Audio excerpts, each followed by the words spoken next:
লড়াই করেই বাঁচতে হবে, বঙ্গবন্ধু শিখিয়ে গেছে। রাশিদ খান মেনন। ভাই আজকে হরতাল? আজকে তো হরতাল ভাই। অলক ভাই হরতাল আজকে? অলক ভাই আজকে তো হরতাল। আপনারা করেন, সমস্যা নাই। লড়াই করেই বাঁচতে হবে, বঙ্গবন্ধু শিখিয়ে গেছে।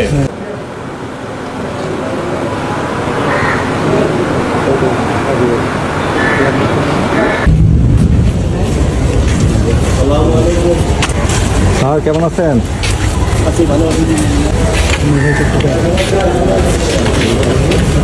জয় বাংলা, জয় বঙ্গবন্ধু, জয় বঙ্গবন্ধু, জয় বাংলা, জয় বাংলা, জয় বঙ্গবন্ধু, জয়।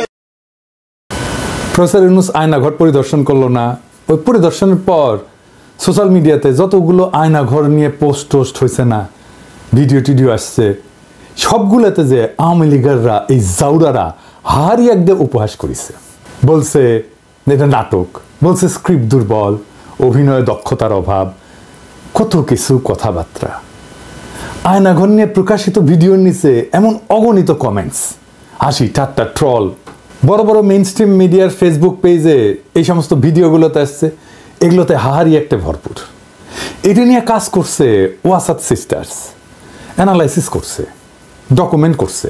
এইটা সাহেব একটু দেখান না, কারা কারা ওই প্রোফাইলগুলো থেকে হাহারি এক দিছে, একটু দেখেন একটু দেখে রাখেন। জাউরাগুলোকে দেখবেন না, বাংলাদেশে জাউরা তো বাম্পার ফলন হয়েছে, কিছু জাউরা দেখে রাখেন। সবচেয়ে বিভৎস ঘটনা হচ্ছে ওরা আইডেন্টিফাই করছে 47% রিয়েল প্রোফাইল যারা হাহারি এক দিছে। ইউরোপে একটা আইন আছে হলোকাস্ট ডিনাল। হলোকাস্ট কি জানেন তো? দ্বিতীয় বিশ্বযুদ্ধের সময় জার্মানিরা ইহুদিদেরকে নিয়ে চেম্বারে ঢুকায় আগুন দিয়ে পুড়ায় মারত লক্ষ লক্ষ। নাজিরা হলোকাস্ট করলে সেটাকে গাল গল্প বলে। এটাই ফ্যাসিবাদ, এটাই ফ্যাসিবাদের চরিত্র। আপনি এদের কখনো স্বাভাবিক সমাজে চলতে দিতে পারবেন না, তাহলে সমাজ টিকবে না। কারণ এদের মধ্যে ন্যায় অন্যায় বোধ, বিবেকের বোধটা ধ্বংস হয়ে গেছে। এদের সমাজে ইন্টিগ্রেট তখনই করা সম্ভব যদি অনুশোচনা করে মাপ চায়, আর এটার সাথে করবে না। এদের মধ্যে বিন্দুমাত্র অনুশোচনার চিহ্ন দেখছেন? নাই তো। ঠিক আছে, ফেয়ার এনাফ। ফ্যাসিস্ট যেহেতু একটাই ভাষা বুঝে, আমরা সেই ভাষায় ফ্যাসিস্টদের সাথে ডিল করব। সেই ভাষায়, যে ভাষায় আমরা 32 নম্বরকে ডিল করছি, ঠিক একই ভাষায়। আওয়ামী লীগের তীর্থভূমি ধ্বংস করার শর্ত এই অনুশোচনাহীন আওয়ামী লীগারদের অবদান। আমরা কোনো আওয়ামী ফ্যাসিস্ট সাইকোপ্যাথকে সমাজে থাকতে দেব না। মাত্র কয়েকদিন আগের গণহত্যার কথা অস্বীকার করে। এরা মানুষ? এদের আপনি মানুষের মর্যাদা দিতে চান? এদের আপনি গণতান্ত্রিক অধিকার দিতে চান? গ্রেপ্তার করে গ্রেপ্তারকৃত হতভাগ্যের স্ত্রীকে রোজা ভাঙ্গায় ধর্ষণ করে যে হাসিনার পুলিশ একবার না বারবার, এই ভয়ঙ্কর ইতিহাস সামনে আসতেছে, সেই সময় বাংলাদেশে বসে হারি এক দেবে আর আমরা এটা মাইনে নেব? স্বামীকে আটকের পর হত্যার হুমকি দিয়ে স্ত্রীকে ধর্ষণ করত এই আলেপ হাসিনার পদক পাওয়া পুলিশ। শোনেন, তাকে ধর্ষণ করার বিনিময়ে আমাকে মুক্তি দেওয়া হয়। বাচ্চারা, তোদের টুঙ্গি পাড়া উড়াই দেবো, আমি শপথ নিলাম। ফ্যাসিবাদের শেষ চিহ্ন মুছে ফেলবো। দে দেখি কত হাহারি এক দিতে পারিস। জাউরার সাথে ডাবল জাউরমে করা হবে। ধানমন্ডিতে আওয়ামী লীগের অফিসের জায়গাটা সরকারের, এটা দীর্ঘমেয়াদে লিজ নেওয়া। এই লিজ বাতিল করে অধিগ্রহণ করে ফেলা উচিত। লিজের শর্তের আইনি পরীক্ষা করে যদি সম্ভব হয় দ্রুত লিজ বাতিল করে দিতে হবে। এটা ধানমন্ডি 32 নম্বরের জন্য প্রযোজ্য। আমরা এই জন্যে আওয়ামী লীগকে নিষিদ্ধ করতে চাই। এদের পশ্চিমে অ্যাসাইলাম নেওয়ার রাস্তা যেন বন্ধ হয়ে যায়, আর যারা পশ্চিমে আছে তারা যেন আওয়ামী লীগের হয়ে জিন্দাবাদ দিতে না পারে। নিষিদ্ধ সন্ত্রাসী দলের সদস্য হিসেবে এদের যেন দেশে ফিরে আনা যায়, আর এদেরকেও বিচারের মুখোমুখি করা যায়। দেখেন, ইলিয়াসকে হত্যা করতে চাইছে আমেরিকা, আওয়ামী লীগের ভাইস প্রেসিডেন্ট আবার পিএইচডি করেছে। কি রকম জাউরা এগুলো সেটা দেখেন, শুনেন। ইসলাম যদি আমাকে অ্যালাউ করতো কাউকে খুন করা, 1 নম্বরে আমি খুন করতাম, দিস গোয়িং টু লাইফ, 1 নম্বরে আমি খুন করতাম ওই একে, কি বলে, ইলিয়াসকে। Is another talented but very deeply rooted within the wrong process.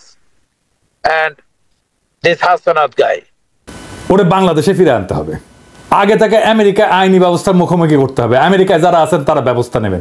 বেশি এক্সাম্পল লাগবে না, মোটামুটি 20-25টা এক্সাম্পল তৈরি করতে পারলে এরা প্যাকেট হয়ে যাবে। এরা ভিতর দিন, ওই যে কইছে না হাবিব মজুমদার অস্ত্র হাতে গেরিলা যুদ্ধ করবে, ওই মুখেই মারিতং ওরা।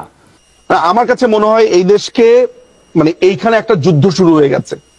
এই যুদ্ধে এখন আমাদেরকে স্বাধীন করবার পালা। অস্ত্র হাতে নামতে হবে, এখানে গেরিলা যুদ্ধ করতে হবে, এখানে আমাদেরকে ট্রেনিং নিতে হবে। হার্দিক মজুমদাররা তো জুলাই আগস্টে আমাদের সাথে অস্ত্র হাতে যুদ্ধই করেছিল, সাথে ছিল police, army, RAB, BGB, Chhatra League, Jubo League, এমনকি আর্মি। পারে নাই। ওরা ওই একটা অস্ত্র নিয়ে ওরা যুদ্ধ লড়তে পারবে। আমরা পরাজিত হইতে পারি, আমি মেনে নিলাম আর কি। যদি সব বাকশালী ওই যে ওদের চামড়ার বন্দুক আছে না, ওটাতে বাতাসের গুল্লি মারে, টার্গেট বরাবর না হইলেও অসুবিধা নাই, ফাঁকে মারলেও নাকে লাগবে, শিওর শট। হৃদয় সাহেব বুঝায় দেন, বন্দুকের গুলি ছুড়ায় দেন। শুনিস হার্পিক, মূলা লাগবে, মূলা পাঠামু, আর পচা গরু খা কিছুদিন, দেখ পারিস কিনা। আরামজাদা। আওয়ামী লীগারদের ফেসবুক প্রোফাইল দেখলে ব্লক করবেন, ওদেরকে ওদের বাবলের মধ্যে আটকায় ফেলেন, দেখবেন না ওদের পোস্ট, ইন্টারাক্ট করবেন না ওদের পোস্টে, ওরা শুকায় মরবে। আমরাই দেশের 95% মানুষ, ওদের এইভাবে বিচ্ছিন্ন করে দিলে ওরা শুকায় মরবে। সোশ্যাল স্পেসে, ইউটিউবে আনসাবস্ক্রাইব করবেন যদি ওদের চ্যানেল ট্যানেল থাকে। আর একটা বিষয়, ওই যে পুলিশের ইউনিফর্ম তো বদলাইতেছেন না, ভালো, কিন্তু পুলিশের লোগো বদলাইতে হবে। যে লোগোর মধ্যে নৌকা আছে, অভিশাপের চিহ্ন। কিভাবে পুলিশকে পুলিশ লীগ বানানো হয়েছে সেটার অডিও ক্লিপ ফাঁস হয়েছে, শুনেন। এই যে বেনজির হারামজাদার কথা শুনেন, আমেরিকার স্যাংশন পাওয়া কোটি লুকে আছে, এটা বের করেন, শুনেন। জি স্যার, আপনি আপনার বক্তব্য কন্টিনিউ করেন স্যার, প্লিজ। Thank you. তো আমরা ওই দিকে যাই। Thank you so much. আমি একটু যে তনুর কথা উত্তর দিইনি। আওয়ামী লীগ আমলে যত রিক্রুটমেন্ট হয়েছে এগুলো কিন্তু সব পুলিশ ভেরিফিকেশন করে রিক্রুটমেন্ট করা হয়েছে, ঠিক আছে? যে কারণে এরা ক্ষমতা এসে কিন্তু সারদা থেকে প্রচুর লোককে তারা পুলিশের ট্রেনিং থেকে বাদ দিয়ে দিচ্ছে। কেন বাদ দিছে ইউ ক্যান আন্ডারস্ট্যান্ড। আমরা আমাদের সময়, আমি যে কদিন ছিলাম বা তার আগেও আওয়ামী লীগের আমলে আমাদের জানা মতে মানে ওই ভিন্ন মতাদর্শে কোনো লোকজন সহজে ঢুকতে পারে নাই, বিকজ এগুলোকে সব আগে পুলিশ ভেরিফিকেশন করে এরা কে কোন মতাদর্শে সেগুলো নিশ্চিত হয়েই চাকরি দেওয়া হয়েছে। এটা আপনার জানার জন্য। এই জন্য কিন্তু ওই কালকেও কোথায় পরশুদিন কোথায় কথা বলছিলাম, তারা বলছিল যে এরকম লোকজন বলে যে এটা বেনজিরের বাহিনী, ঠিক আছে? এবং পুলিশকে কিন্তু এরা বিশ্বাস করে না, এরা খুন করে ক্ষমতায় আসছে, আবার এরা কিন্তু পুলিশকে বিশ্বাস করে না। যদিও এই মুহূর্তে তারা প্রচুর লোকজন নিয়ে আসছে, ওই যে রিটায়ারমেন্ট থেকে এখান থেকে সেখান থেকে এনে বসিয়েছে।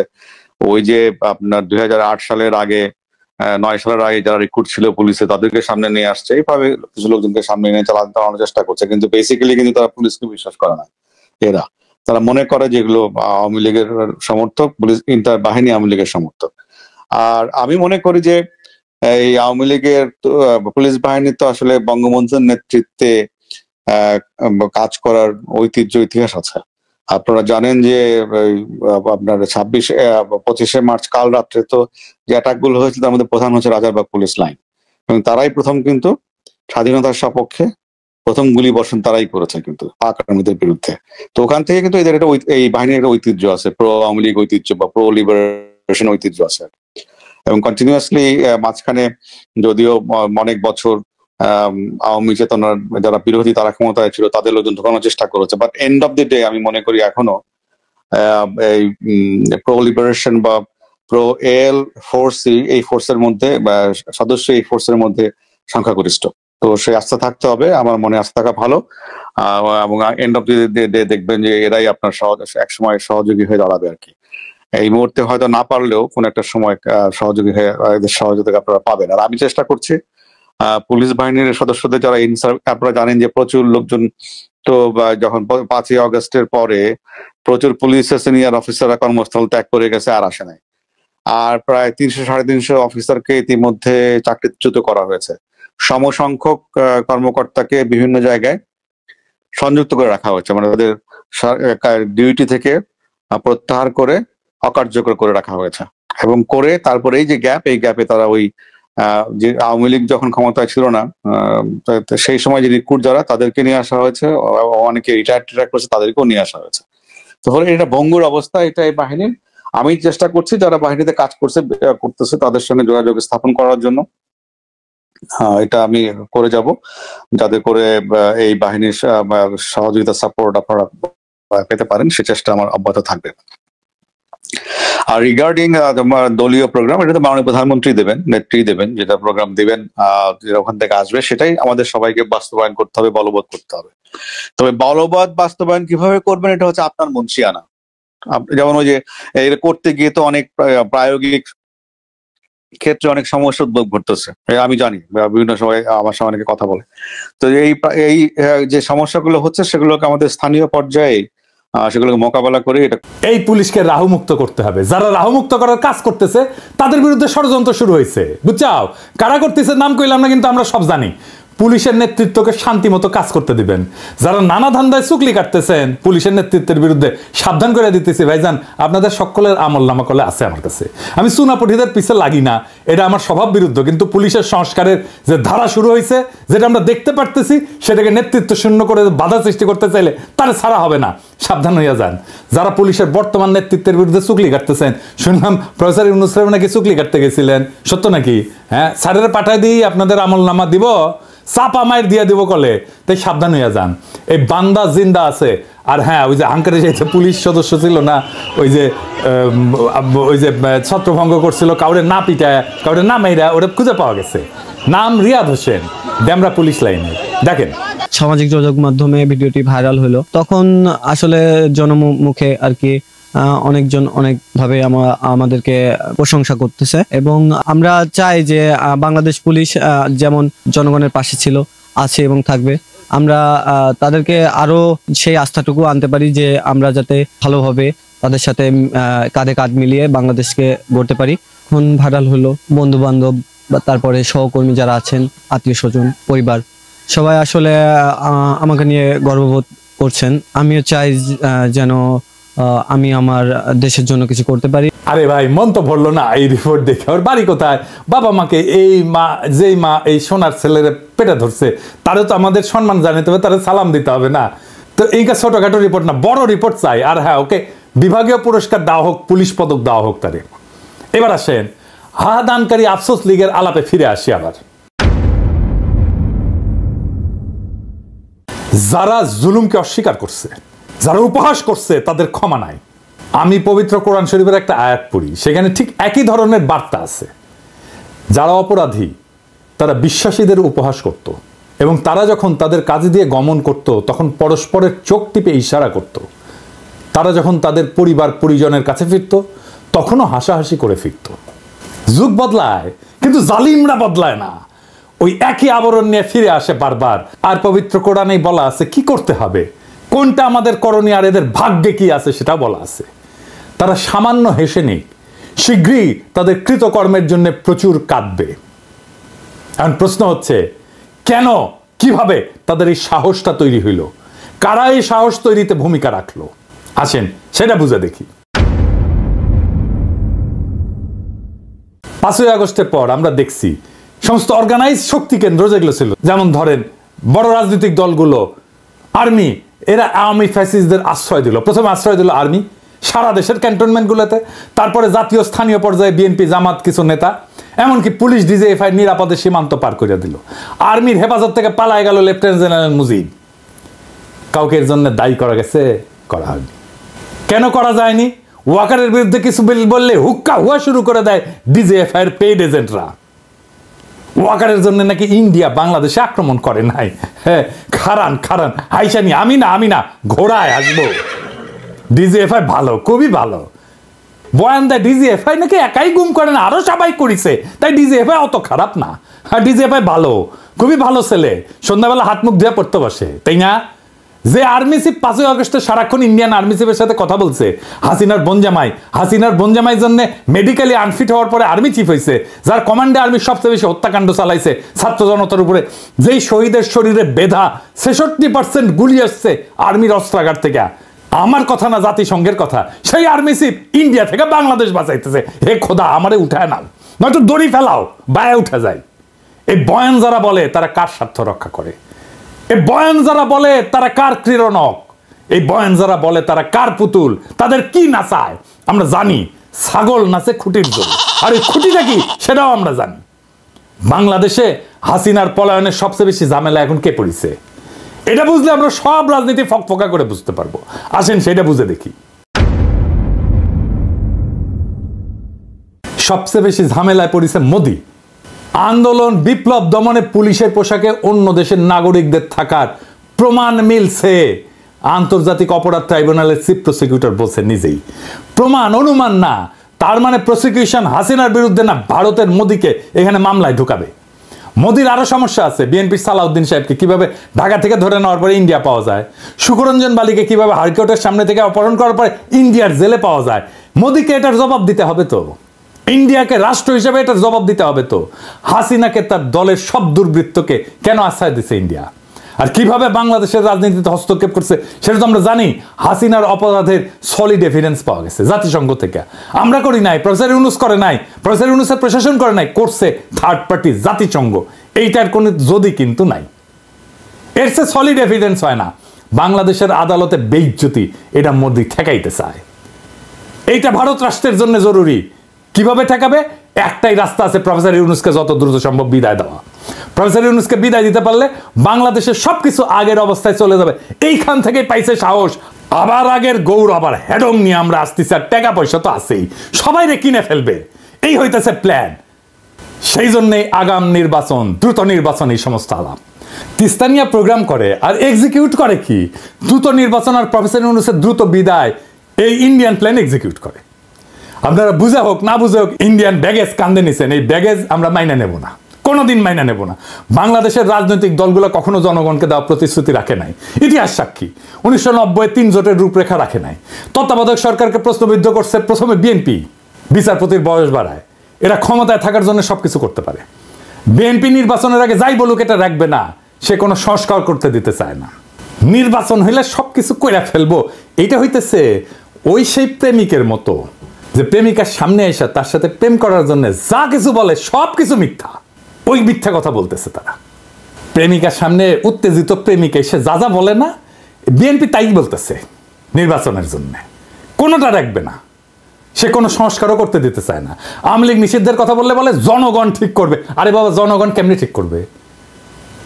গণভোট কইরা তো গণভোট করেন এখন আওয়ামী লীগ নিষিদ্ধের প্রশ্নে, সেটা তো করতে দিতে চান না। সামনে সংসদ নির্বাচনে আওয়ামী লীগকে অংশ নিতে দিলে আপনি কবে জনগণের রায় নেবেন আওয়ামী লীগ নিষিদ্ধের ব্যাপারে? জনগণ করবে, কিভাবে করবে সেটা তো বলতে হবে। জনগণ তো একটা বিমূর্ত জিনিস, মানে আপনি একটা ধোঁয়াশা তৈরি করতেছেন জনগণ নামের এক বিমূর্ত শক্তির অনুমোদনের কথা বইলা। এই সরকারের নাকি ম্যান্ডেট নাই। সংবিধান সংস্কারে তো বিএনপির ম্যান্ডেট থাকবে, সে 2/3 মেজরিটি পাবে, কিভাবে জানে? পাবে না তো। তার মানে সংবিধান সে পাল্টাতে পারবে না। তখন বলবে আমরা কিভাবে পাল্টাবো, আমাদের তো মেজরিটি নাই। তারপরে প্রশ্ন থাকে, সে কি সংবিধানের মূলনীতি পাল্টাতে পারবে যদি মেজরিটি 2/3 মেজরিটি পায়ও? পারবে না। কারণ যে সংবিধানের অধীনে সে নির্বাচন করবে, শপথ নিবে, সেই সংবিধানের মূলনীতিকে সে পরিবর্তন করতে পারবে না। নির্বাচন হইলে কোনো বিচার হবে না, আপনারা লিখে রাখতে পারেন। মোদি আর ইন্ডিয়া আবার চিরজীবনের জন্য মাপ পেয়ে যাবে। ওই সংবিধানে থাকবে ধর্মনিরপেক্ষতা, গণতন্ত্র, বাঙালি জাতীয়তাবাদ আর সমাজতন্ত্র।